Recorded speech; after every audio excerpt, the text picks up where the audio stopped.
जहां दो चार लोगों में बैठकर आप मजे ले लेकर किसी गैर मौजूदा शहज की बुराइयां कर रहे होते हैं, यकीन जाने आपके वहां से उठते ही आपकी भी बुराइयां शुरू हो जाती होंगी। आज से नहीं बल्कि अभी से खुद से वायदा करें, किसी की भी गैर मौजूदगी में बुराई नहीं करेंगे।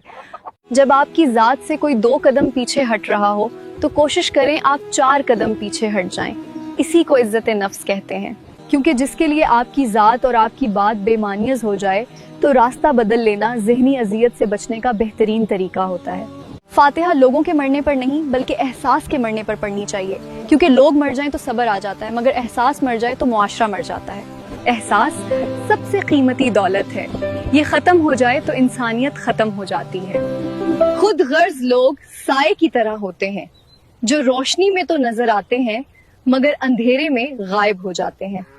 ऐसे लोगों से दूर रहना ही बेहतर है, जो आपके बेहतरीन वक्त में इर्द गिर्द मुंडलाते नजर आएं और बुरे वक्त गायब में हो जाएं। अपनी राय कमेंट में लाजमी बताएं। जिस दिन हम ये समझ जाएं कि सामने वाला गलत नहीं बल्कि उसकी सोच हमसे अलग है, उस दिन जिंदगी से बहुत से दुख और तकलीफें खत्म हो जाएंगी। जिंदगी खुदा की बहुत बड़ी नेमत है, इसको लोगों के रवैये की नजर मत करें, गलतियों को नजरअंदाज करें और खुशियां बांटें। खुश रहें, आबाद रहें। जिंदगी थोड़ी सी है, किसी से नफरत या किसी का बुरा सोचकर शायद हम अपनी आना की तस्कीन तो कर लें, मगर यकीन जानिए हमारे अंदर का इंसान खुश नहीं रह पाएगा।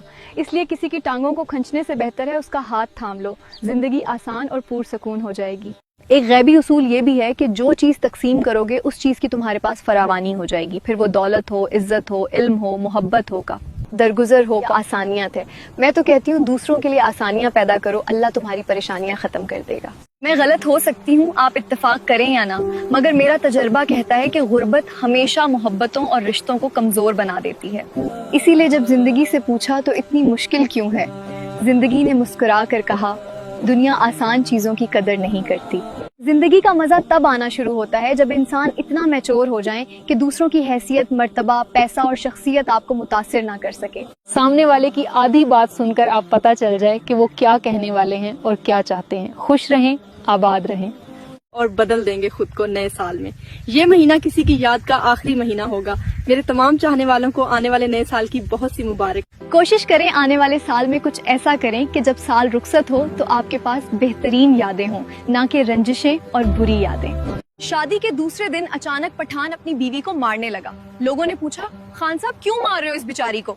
पठान इंतहाई गुस्से में बोला, ये मुझे चाय में तावीज घोलकर पिलाती है, मुझे अपने काबू में और मेरी माँ से दूर करना चाहती है।